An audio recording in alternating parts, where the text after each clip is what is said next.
Vamos a ver una variante del test del ají cuadrado.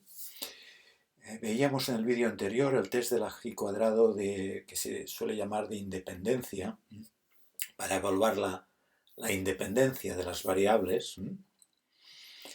Y hay un test que es lo que se llama el test del ají cuadrado de ajuste a una distribución. El ají cuadrado es una idea, esta idea del observado y el esperado, bajo una hipótesis. Es una idea que se puede generalizar a campos muy diferentes. Hay diferentes test del ají cuadrado. Este es uno más. El que hemos visto en el vídeo anterior es el más característico, el más típico, es el test del ají cuadrado para evaluar la independencia de las variables, de variables cualitativas. De dos variables cualitativas se cruzan los valores posibles de cada una de las variables cualitativas y se evalúa si hay relación o no, si hay homogeneidad o no, que son, como vimos en el vídeo anterior, cuestiones equivalentes. Son dos formas de mirar lo mismo de forma diferente. Lo vimos en un ejemplo de una tabla 2×2, de una tabla de contingencias con dos variables cualitativas. Y ahora vamos a ver un test que se llama el test del ají cuadrado de ajuste a una distribución, que tiene muchas variantes. Yo os he puesto una que es, bueno, una de las variantes, pero vamos a intentar ver en esta explicación posibles variantes diferentes de este contraste. El test de ajuste a una distribución es esto. Yo supongo que una variable x, una variable aleatoria, sigue una determinada función de distribución. Y la alternativa de que no la sigue, de que no se ajusta, no se ajusta a esta distribución de valores. El test es un test de observado, esperado, al cuadrado partido por esperado. Esto es el observado, la frecuencia, frecuencias. Esto es el número de observaciones multiplicado por la probabilidad de cada uno de las situaciones posibles. Fijaos que aquí en el caso del test de independencia teníamos un observado, que son las observaciones que tú tienes de cada una de las celdas de una tabla de contingencia, y aquí el esperado era el producto de las marginales dividido por el tamaño de muestra total, que es el valor esperado en el caso de que no hubiera relación entre las variables.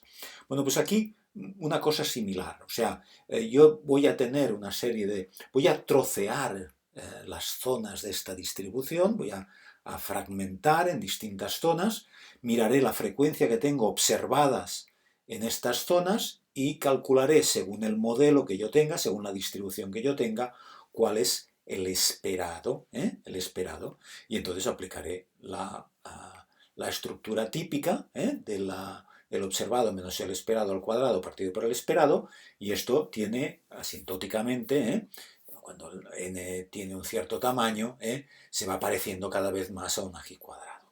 ¿De acuerdo? Bien. Veamos un ejemplo.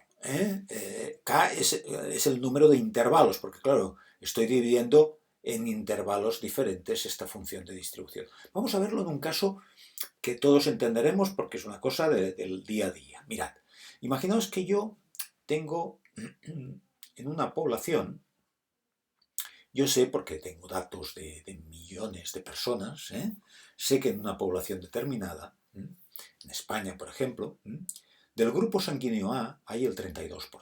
Esto es un dato, digamos, poblacional, prácticamente. Lo tenemos con millones de individuos, prácticamente esto podemos decir que en España hay digamos, imaginamos que fuera esto, hay un 32% de personas con el grupo A, un 25% con el grupo B, un 9% con el grupo AB y un 34% con el grupo universal. Vamos a suponer estos valores, ¿de acuerdo? No digo que sean ciertos o no, vamos a suponer estos valores. Hipótesis nula, que esto, porque voy a plantearme ahora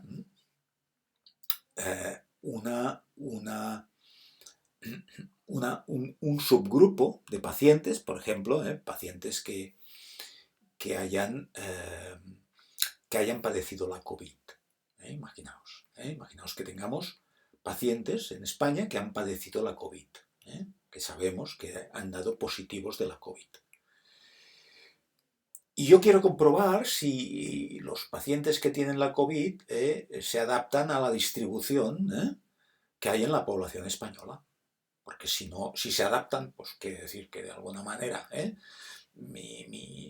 los pacientes de COVID, que son miles, ¿vale? Miles y miles. Yo voy a coger una muestra de tamaño 1000, ya veréis, 1000 solamente. Pero lo que quiero ver es si todos los pacientes que han padecido de COVID, es una estimación, es un pronóstico, se ajustan bien a la distribución de grupos sanguíneos global en España de los 47 millones. ¿De acuerdo? Vamos a suponer que es la distribución de los 47 millones. O de una cantidad de millones tan grande que todos los bancos de sangre controlan y que, bueno, prácticamente podemos decir que esto es el valor, podríamos decir, poblacional. Y yo lo que quiero ver es si unos datos muestrales se ajustan bien a esto y por lo tanto son, digamos, pacientes de COVID que tienen la misma distribución de grupos sanguíneos que hay en la población. Imaginaos que este es el problema. Y la alternativa de que no se produce esta distribución. O sea que hay un cambio de distribución significativo. ¿Vale? Vale. Bueno, pues fijaos, imaginaos que yo consigo una muestra de tamaño 1000, 1000 pacientes con la COVID, que han padecido la COVID, y su grupo sanguíneo. Y tengo 377 del grupo A, 264 del grupo B, 101 del AB y 258 universales. Esto da un total de 1000 pacientes reales infectados con la COVID, grupos sanguíneos que tenían. ¿Vale? ¿Cuál es el esperado bajo la hipótesis nula? Fijaos, lo he puesto muy bonito para que sea fácil de ver. Estos 1000, están aquí los 1000, ¿cuál sería el esperado? Ahora lo que hago es calcular, en base a estos 1000 que tengo observados, cuál sería la distribución, digamos, si fuese cierta la hipótesis nula. Yo esperaría ver 320, 250, 90 y 340 de 1000, ¿correcto? Pues un 32%, pues por 320 por 1000, 25%, 250 por 1000, etc. Por tanto, ya tengo un observado y un esperado. Y ahora, haciendo el test del G cuadrado de ajuste a una distribución, lo que estoy viendo es si mi muestra se ajusta a esta distribución poblacional, que es una distribución, no es una distribución ni una binomial, no es ni una Poisson, es una distribución de grupos sanguíneos, ¿vale? ¿De acuerdo? Poblacional. Y yo lo que estoy mirando es si se ajusta mi muestra a esta distribución, mi muestra, que es el observado, a esta distribución teórica, esperada, ver si, veis que hay bastante alejamiento, ¿verdad? 377, 320, aquí 258, 340, bastante diferente, ¿no? Aquí no tanto y aquí no tanto, ¿vale? Bueno, pero vamos a ver si esto es estadísticamente significativo o es fruto del azar, ¿de acuerdo? Bueno, aplico el estadístico de la G cuadrado, esto, frecuencia observada, frecuencia esperada, partido al cuadrado partido por esperado, y así sucesivamente, ¿veis? Y esto me da 32,06. Esto hemos dicho que es una G cuadrado con K-1, que es el valor del parámetro de la G cuadrado, dependiendo de las K que tengan. En este caso, es claro, son 4. Después os pondré ejemplos diferentes posibles. ¿De acuerdo? Bien, pues tengo una G cuadrado de 3 de grado de libertad, de valor del parámetro. Si voy a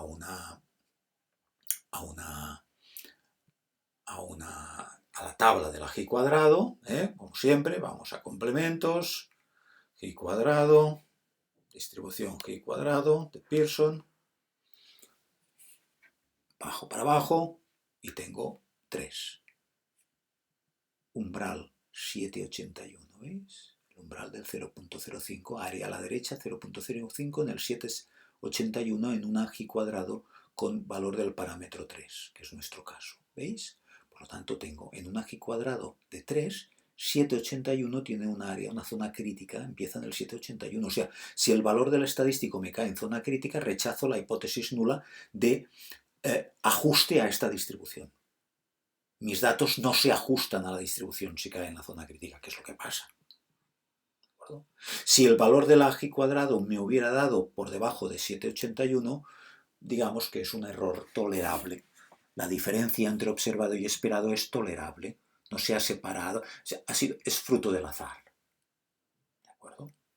Entonces, fijaos que en esta G cuadrado de 3, de valor del parámetro en 32,06, bueno, pues busco 32,06, busco, mirad, 21,10, a su derecha tiene un área de 0,0001, a la derecha de 21, y estoy en 32, 21, evidentemente esto no está bien, digamos, a escala, ¿eh? El 32 estaría por aquí abajo, ¿eh? ¿De acuerdo? Lo he puesto para que me quepa en el dibujo y no hacer una G cuadrada súper compacta aquí, ¿eh? Ya me entendéis, ¿eh? No está bien la escala, ¿eh? Pero en todo caso lo que puedo decir, como a la derecha, como sobre 21, ¿eh? 21 sobre 21, ¿veis? 21,10 sobre 21,10. A la derecha de 21,10 tengo un área de 0,0001. Lo que sí que puedo decir es que el p-valor es menor, esta área de aquí, es menor de 0,001. 0,0001. Seguro que es menor, porque a la derecha de 21,10 es exactamente 0,0001. Por lo tanto, el p-valor. Muchas veces veréis en un software o en un estudio, P menor, es 0,0001. O incluso de 0,01. A veces ya está bien, porque lo que importa es si mantenemos la hipótesis nula o no. ¿De acuerdo? Fijaos que esto me valdría para un dado, por ejemplo. Imaginaos que la hipótesis nula dice, pues la cara 1, un sexto de probabilidad. La cara 2, un sexto. La cara 3, un sexto. La cara 4, un sexto. La cara 5, un sexto. La cara 6, un sexto. Un dado equilibrado. Esto es la hipótesis de que mi dado se ajusta a la distribución uniforme, discreta, del 1 al 6, con igual probabilidad. Uniforme, vaya. Igual probabilidad, un sexto. Lo mismo valdría para una moneda equilibrada, un medio. ¿Veis? Pero también valdría, por ejemplo, para una distribución normal. Yo puedo establecer una serie de intervalos, ¿de acuerdo? Imaginaos que yo digo, quiero comprobar si se adapta a una distribución normal y establezco una serie de intervalos, 5, 6 intervalos, y calculo el área en estos 6 intervalos, y por lo tanto puedo calcular el esperado, porque tendré una probabilidad un tanto por uno en cada una de las zonas, ¿no? Imaginaos la curva de Gauss, y yo divido el intervalo en 5 intervalos, la recta real en 5 intervalos, en 5 zonas. Pues ya tendré, por un lado, la frecuencia en una muestra, el número de observaciones que he tenido, equivalente aquí, tendré un observado por cada uno de los intervalos, y tendré un esperado como calculando el área trozo a trozo de aquella campana de Gauss, y multiplicando por el tamaño de muestra que tengo, entonces tendré una frecuencia esperada exactamente igual. Y con una Poisson, y con una distribución cualquiera, una exponencial, lo que sea. De esta manera funcionan lo que se llaman los contrastes de ajuste a una distribución cualquiera. Esto es un software, en los softwares estadísticos tienes una opción de comprobar el ajuste a una distribución, la que sea, a una normal, por ejemplo, mediante el test de la G cuadrado, el test de bondad de ajuste de la G cuadrado. Es un test importante, y tenemos un p-valor que dice, si el p-valor es superior a 0,05, si cae en zona, dependiendo del número de intervalos, tendré un umbral u otro, pero si que me cae en zona de aceptación de la hipótesis nula, o sea, me cae no en zona crítica, sino aquí, podré decir que mis datos se ajustan a la distribución teórica que yo he supuesto. Porque en la hipótesis nula afirma lo que representa mi hipótesis. Es una normal. es una distribución de grupos sanguíneos tal como se dan en España. Vamos a ver si realmente mi muestra de pacientes con la COVID se ajusta, ¿veis? Tengo un dado equilibrado. ¿Un dado equilibrado qué es? Un dado equilibrado es un dado con probabilidad un sexto de 1, un sexto de 2, etc. Esta es la distribución teórica. La hipótesis nula es el modelo que yo propongo. Y la alternativa es no se ajusta a este modelo. ¿De acuerdo? ¿Sí? Es un test importante. Que conozcáis que es una variante, también con la idea esta de observado y esperado, etc. Pero una variante diferente a este test. Y hay otras variantes del test del G cuadrado. ¿De acuerdo? Perfecto. Pues vamos avanzando. Poco a poco vamos viendo diferentes mecanismos de estimación, de contrastes de hipótesis, de intervalos de confianza, etc. ¿De acuerdo? Que en este caso, por ejemplo, no tiene sentido un contraste, un intervalo de confianza. Simplemente estamos comprobando si podemos decidir que una variable se ajusta o no a una determinada distribución. ¿De acuerdo? Perfecto, pues muchas gracias.